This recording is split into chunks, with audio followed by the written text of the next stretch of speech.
अपनी बात की शुरुआत गुरुदेव के श्रीमुख से सुनी हुई एक प्यारी कहानी से करना चाहूँगा। कहते हैं कि एक संत किसी राजा के दरबार में पहुँचे आहारचर्या करने के लिए।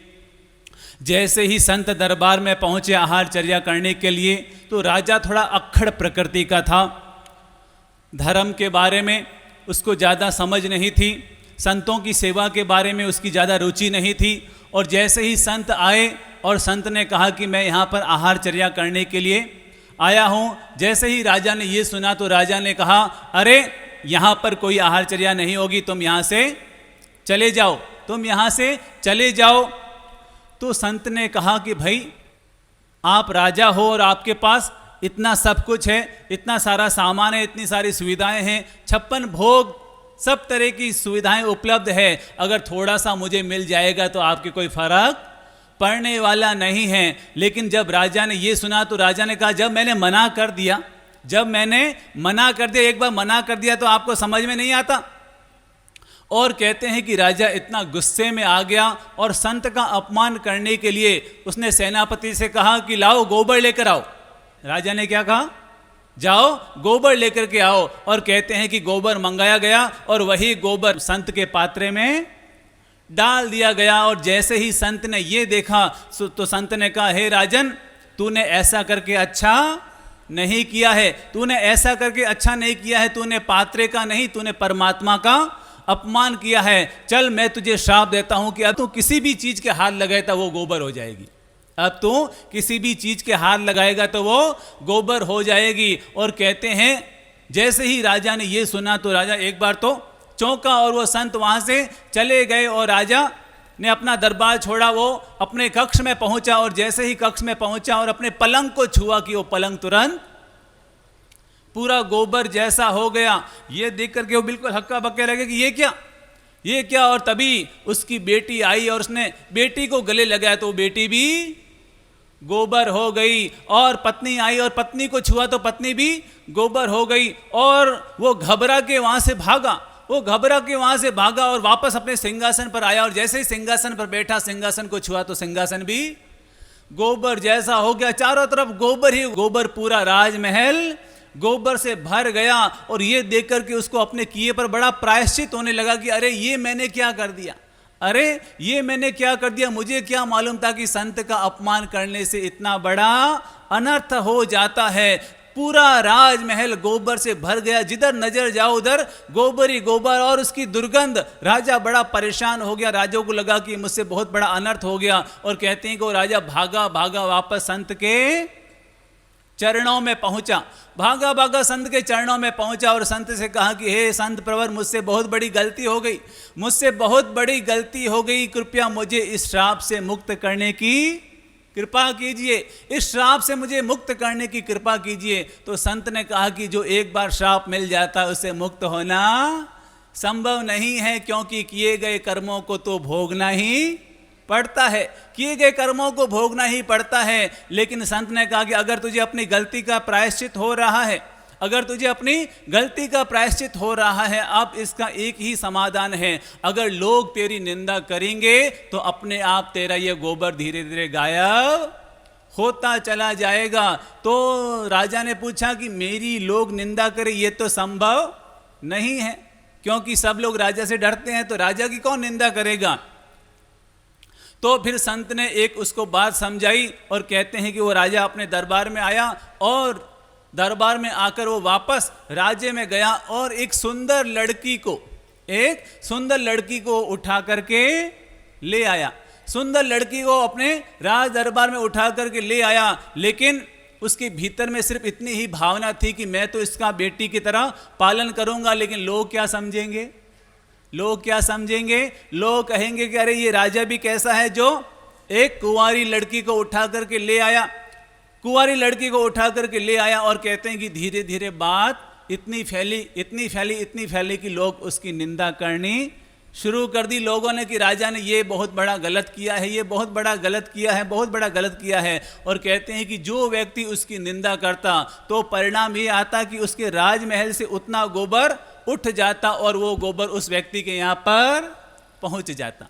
उस व्यक्ति के यहाँ पर पहुँच जाता और कहते हैं कि राजा की इस तरह से चारों तरफ निंदा होने लगी, अपवाद होने लगा, और जो जो भी व्यक्ति उसकी निंदा करता, परिणाम ये आता कि राजमहल से उतना गोबर उठ जाता और वो उस व्यक्ति के घर पर गिर जाता। और इस तरह से कहते हैं धीरे धीरे धीरे धीरे राजा का पूरा राज दरबार गोबर से धीरे धीरे खत्म होने लगा, धीरे धीरे कम होने लगा। लेकिन कहते हैं कि अंत में एक छोटा सा इतना भाग का गोबर फिर भी बचा हुआ था, वो राजमहल से जा नहीं रहा था। तो राजा को ये देख करके बड़ा आश्चर्य हुआ, आखिर सब लोग मेरी निंदा कर रहे हैं, मेरी अपवाद कर रहे हैं, लेकिन फिर भी ये क्यों नहीं यहाँ से हट रहा है। तो राजा खुद अपना वेश बदल करके वो राज्य में जाता है और घूमते घूमते घूमते घूमते घूमते एक जगह पहुंचता है जहां पर रैदास रहा करते थे। वो रैदास के यहाँ पहुंचता है और रैदास से कहता है कि अरे आपको नहीं मालूम कि इस राज्य के राजा ने इतना बड़ा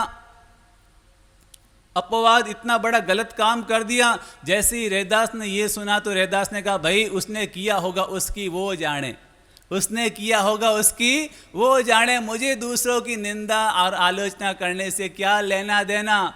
और जैसे ही राजा ने ये सुना तो वो भी भौचक्का रह गया, अरे अगर ये निंदा नहीं करेंगे तो मेरे राज्य का जो अभी तक बचा हुआ गोबर है वो वहाँ से उठने वाला नहीं है। तो उसने अपनी हकीकत संत रैदास के सामने रखी, कहा कि मैं चाहता हूँ कि मेरा वो जो बचा हुआ है वो भी वहाँ से हट जाए। तो संत रैदास कहते हैं कि ये जो मेरी कठौती है, इस कठौती का थोड़ा सा जल तू अपनी अंजुली में ले और इसको पी ले। जैसे ही राजा ने ये सुना तो वो चौंक गया कि कठौती का पानी मैं कैसे पीऊं। रैदास ने कहा अगर तुझे अपना काम करना है तो ये तो करना ही होगा। और कहते हैं कि वो अपनी अंजुली में संत रैदास की कठौती का थोड़ा सा जल लेता है और जैसे ही वो जल मुंह में डालता है कि उसके राजमहल में वो रहा हुआ गोबर भी वहां से गायब हो जाता है। और तभी ये घटना और ये उक्ति चल पड़ती है कि मन चंगा तो कठौती में गंगा। और कहते हैं कि इस तरह से राजा को अपनी गलती का एहसास होता है, अपनी गलती का प्रायश्चित होता है। और इस घटना से हमें दो सीख मिलती है। नंबर एक, भूल चूक कर कभी किसी का अपमान नहीं करना चाहिए। और नंबर दो, भूल चूक कर कभी किसी की निंदा और आलोचना नहीं करनी चाहिए। क्योंकि जब हम दूसरों का अपमान करते हैं तो हमारे जीवन में बहुत बड़े पाप कर्मों का बंधन हो जाता है। और अगर हम किसी की निंदा और आलोचना करते हैं तो उसका पाप हमारे सिर माथे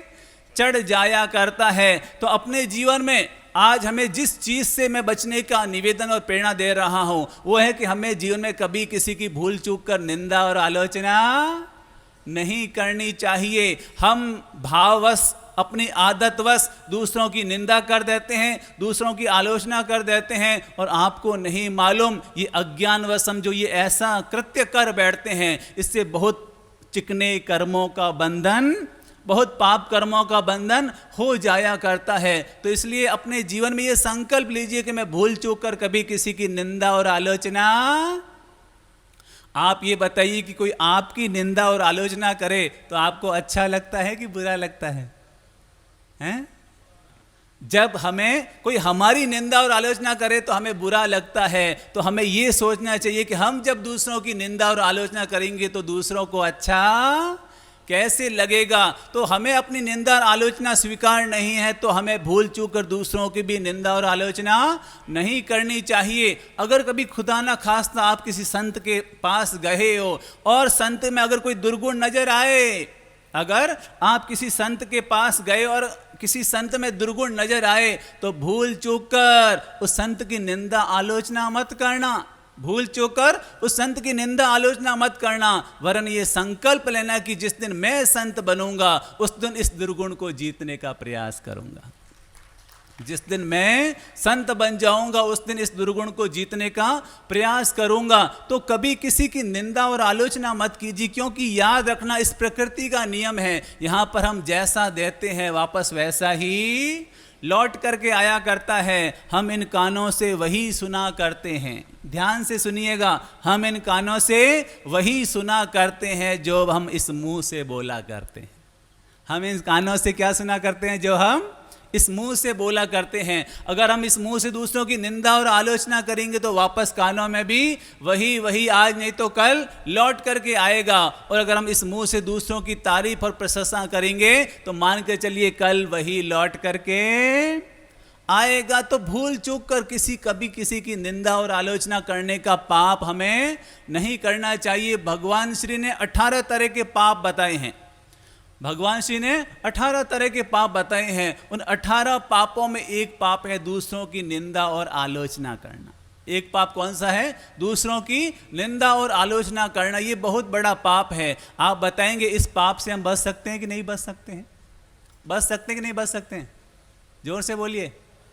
बच सकते हैं, बिल्कुल आराम से बच सकते हैं। देखो कितना सरल धर्म है। अगर हम दूसरों की निंदा और आलोचना करने का त्याग कर लेते हैं तो हमें धर्म करने का लाभ मिल जाता है, हमारा पुण्य बढ़ने का हमें सौभाग्य मिल जाता है। तो आज से संकल्प लीजिए हम किसी की निंदा और आलोचना नहीं करेंगे। और नंबर 2, अगर कोई हमारे सामने किसी और की निंदा और आलोचना कर रहा है तो क्या करेंगे?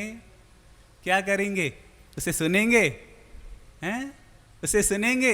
उसे कहेंगे भैया मेरा कान डस्टबिन नहीं है, मेरा कान कचरा पेटी नहीं है, तो प्लीज ये कचरा, दूसरे का कचरा मेरे कानों में डालने की बजाय दूर ले जा।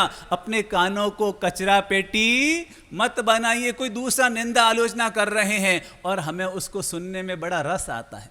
कोई दूसरे की निंदा आलोचना करता है और हमें सुनने में बड़ा मजा आता है, बड़ा रस आता है। लेकिन आप ये नहीं समझते दूसरों की निंदा और आलोचना सुनना भी पाप है। दूसरों की निंदा आलोचना सुनना भी दोष है, पाप है। हमें उससे भी बचना चाहिए। और याद रखना, अगर कोई दूसरा आपके सामने किसी तीसरे की निंदा और आलोचना कर रहा है तो याद रखना, इस बात का सदा ध्यान रखना कि जो व्यक्ति आपके सामने किसी और की निंदा आलोचना कर रहा है, हो सकता है वो किसी और के सामने आपकी भी निंदा और आलोचना कर सकता है, क्योंकि उसकी तो आदत है निंदा और आलोचना करने की। तो आज आपके सामने किसी और की कर रहा है, कल वो किसी और के सामने आपकी भी कर सकता है। तो प्लीज न तो हमें निंदा आलोचना करनी चाहिए, न हमें दूसरों की निंदा और आलोचना सुननी चाहिए। न करनी चाहिए, न सुननी चाहिए। इस बात का हमें सदा बोध और विवेक बना करके रखना चाहिए। एक 45 वर्ष की महिला किसी एक्यूप्रेशर डॉक्टर के पास पहुंची और उससे कहा कि मेरी कमर में, घुटनों में और गर्दन में बहुत दर्द रहता है, मैंने बहुत सारी दवाइयां ली लेकिन कोई फर्क नहीं पड़ा। तो उस एक्यूप्रेशर डॉक्टर ने कहा कि आप 3 दिन आइए, मेरे पास थेरेपी लीजिए, आपका ये सारा दर्द गायब हो जाएगा। तो वो 3 दिन तक कंटिन्यू रूप से डॉक्टर के पास पहुंची और डॉक्टर ने थेरेपी दी। 3 दिन तक थेरेपी दी लेकिन फिर भी उसके कोई फर्क नहीं पड़ा, फिर भी उसके दर्द कम नहीं हुआ। तो डॉक्टर को बड़ा आश्चर्य हुआ कि ऐसा तो हो ही नहीं सकता कि दर्द बिल्कुल भी कम ना हो।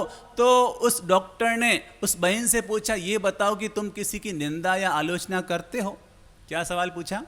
तुम किसी की निंदा या आलोचना करते हो? तो उस बहन ने कहा नहीं, मैं तो किसी की निंदा आलोचना नहीं करती। उस डॉक्टर ने कहा याद करो, अच्छे से याद करो, तुम किसी की निंदा आलोचना करते हो कि नहीं करते हो? तो उसने अपना रिवाइज किया और रिवाइज करते करते उसने कहा कि हाँ, मेरी सासू माँ की निंदा और आलोचना करने में आ जाती है।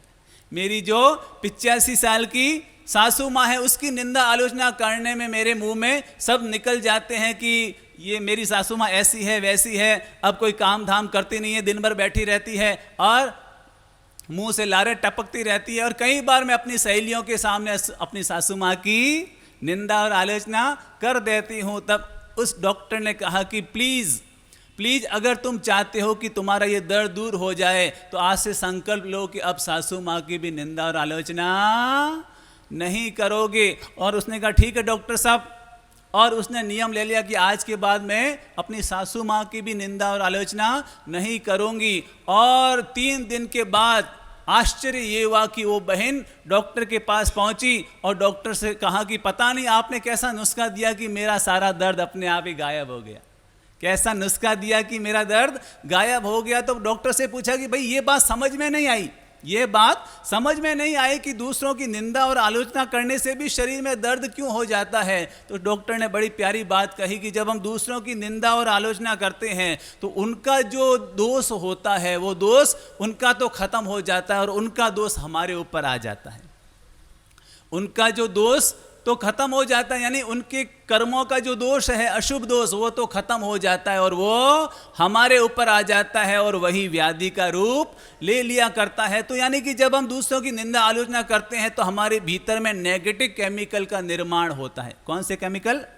नेगेटिव केमिकल हमारी बॉडी से निकलते हैं और वही हमारे लिए दर्द और परेशानी का कारण बन जाया करते हैं। तो प्लीज अपनी ओर से कभी किसी की निंदा आलोचना नहीं करेंगे। सभी हाथ जोड़ लो। अगर आपको लग रहा है कि वास्तव में ये बात सही है कि हमें नहीं करनी चाहिए तो आज से मन बना लीजिए, हाथ जोड़ लीजिए, अपने आप को मोटिवेट कीजिए और संकल्प लीजिए कि कुछ भी हो जाए लेकिन मैं अपनी ओर से कभी किसी की निंदा और आलोचना करने का पाप नहीं करूँगा। जो ये हमारी जो आदत है, इस आदत को हमें बदलने की कोशिश करनी चाहिए। और किसी और की हो रही है तो भूल चूक कर उसे हमें सुनने में रस नहीं लेना चाहिए। अगर कोई 4 लोग कर रहे हैं तो भाई करने दो, उनकी वो जाने। आप तो वहाँ से खड़े हो जाओ और वहाँ से निकल जाओ, वहाँ से रवाना हो जाओ, क्योंकि मुझे दूसरों की निंदा सुनना भी नहीं है। क्योंकि दूसरों की निंदा सुनना, आलोचना सुनना, उससे भी दोष और पाप लग जाता है। तो अगर आप दूसरों की तारीफ कर सकते हो, दूसरों की प्रशंसा कर सकते हो तो अच्छी बात है, लेकिन निंदा और आलोचना तो नहीं करनी चाहिए। याद रखिएगा, अगर आप दूसरों की प्रशंसा करेंगे तो उनका खून बढ़ेगा कि घटेगा? बढ़ेगा। और दूसरों की निंदा आलोचना करोगे तो खून घटेगा कि बढ़ेगा? हैं? घटेगा। तो इसका मतलब ये हुआ कि अगर हम दूसरों की प्रशंसा करते हैं, तारीफ करते हैं, तो दूसरों की प्रशंसा तारीफ करना भी एक तरह से रक्तदान करना हो गया। दूसरों की तारीफ और प्रशंसा करना ये रक्तदान हो गया और दूसरों की निंदा और आलोचना करना ये दूसरों का रक्त शोषण हो गया। तो प्लीज रक्त शोषण मत कीजिए, दूसरों का रक्तदान करने की कोशिश कीजिए। अनेक लोग ऐसे होते हैं जो दूसरों की जैसी तारीफ सुनते हैं, प्रशंसा सुनते हैं तो बड़ा बुरा लगता है। हमें दूसरों की तारीफ हजम नहीं होती है, दूसरों की आलोचना बहुत जल्दी हजम हो जाती है। हमारा एक घर में जाना हुआ, उस घर में हमारा रुकना हुआ, थोड़ी देर हम रुके तो हमने देखा कि वहाँ के जो घर के बच्चे थे बड़े संस्कारी थे, यानी गुरुजनों को बड़े सम्मान से उन्होंने धोख लगाई और वो उन्होंने बहुत अच्छे से सेवा की। तो गुरुदेव के मुख से निकला, घर में सासू माँ थी और बहू रानी थी, 2 लोग थे। तो गुरुदेव ने कहा कि बहू रानी से कहा, अरे भाई आपके बच्चे बड़े संस्कारी हैं, आपके बच्चे बड़े संस्कारी हैं, आपने अपने बेटों को बहुत अच्छे संस्कार दिए। जैसे ही गुरुदेव ने ये कहा तो सासू माँ ने कहा कि गुरुदेव ये बच्चे मेरे पास ही रहते हैं, ये गुरुदेव ये बच्चे मेरे पास रहते हैं और मेरे पास रहने की वजह से ही इनमें संस्कार आए हैं। गुरु जी ने सुना, अच्छा ऐसी बात है, ठीक है। और फिर हमने वहाँ पर गोचरी की। गोचरी करने के बाद फिर हमने उस बहन जी से कहा कि बहन जी आपने गोचरी तो बहुत अच्छी बनाई, आपने गोचरी बड़ी शानदार बनाई। जैसे ही सासू माँ ने ये सुना तो सासू माँ ने कहा कि गुरुदेव गोचरी हमारे यहाँ पर भोजन बहुत अच्छा बनता है, क्योंकि हम मसाला ही बहुत अच्छा लेकर के आते हैं, हम मसाला ही बहुत अच्छा लेकर के आते हैं। और फिर थोड़ी देर के बाद घर में बहुत साफ सफाई एकदम शानदार थी, सब हर चीज़ बड़ी व्यवस्थित थी। तो गुरुजी ने कहा कि अरे आपने घर बड़ा व्यवस्थित, बड़ा सुंदर बना करके रखा है। जैसे ही बहू रानी की तारीफ हमने की तो सासू माँ ने कहा कि गुरुदेव घर इतना सुंदर मेरी बहू की वजह से नहीं है, मैंने घर में 4-4 नौकरानियाँ रखी है, मैंने घर में 4-4 नौकरानियाँ रखी है, इसलिए घर तो साफ हो गई, सुंदर हो गई, व्यवस्थित हो गई। हमने बार बार बहू की तारीफ की और बार बार सासू माँ ने कोई ना कोई उसमें नुस्ख निकालने की कोशिश की। और जब हम घर से बाहर निकले तो घर से बाहर निकलते निकलते हमने बहू रानी से कहा कि सच बताएं आपको सासू माँ बहुत अच्छी मिली है। क्या काम ने? आपको सासू माँ बहुत अच्छी मिली है। जैसे ये लाइन सुनी तो सासू माँ ने कहा कि गुरुदेव अब आपको समझ में आया कि असली राज की बात क्या है। तो दूसरों की जब हम तारीफ सुनते हैं, प्रशंसा सुनते हैं तो हमें हजम नहीं होती है, लेकिन खुद की कोई तारीफ और प्रशंसा करे तो हमें बड़ा अच्छा लगता है। तो प्लीज अपने जीवन में ये मन में उदारता लेकर के आइए कि अगर दूसरों की प्रशंसा और तारीफ हो रही है तो हम उसकी अनुमोदना करेंगे। हम क्या करेंगे? उसकी अनुमोदना करेंगे। और निंदा और आलोचना हो रही है तो उसको प्लीज नहीं सुनने की कोशिश करेंगे। तो जीवन का आज हम ये संकल्प ले रहे हैं कि हम कभी किसी की निंदा और आलोचना नहीं करेंगे, ना दूसरों की निंदा और आलोचना सुनेंगे। अगर प्रशंसा होती है तो करेंगे, लेकिन निंदा और आलोचना तो भूल चूक करके नहीं करेंगे। अगर आपको निंदा और आलोचना करनी ही है तो भगवान कहते हैं अगर आपको निंदा और आलोचना करनी ही है तो दूसरों की दोषों की नहीं, खुद के दोषों की निंदा और आलोचना कीजिए तो आपका बेड़ा पार हो जाएगा। कहते हैं कि एक राजकुमार किसी नटनी के मोह में आसक्त हो गया। एक राजकुमार नटनी के मोह में आसक्त हो गया और उसने अपना घर परिवार छोड़ दिया और उसी के साथ चला गया। और कहते हैं कि वो सब जगह जाकर के तरह तरह के नृत्य दिखाने लगा। लेकिन नटनी की पिता की ये शर्त थी कि अगर तुझे खुश होकर के यहाँ का सेठ अगर पुरस्कार देगा तभी मैं अपनी बेटी की शादी तेरे साथ करूंगा। और कहते हैं कि वो अलग अलग गांवों में जाकर के नृत्य दिखाने की कोशिश किया करता।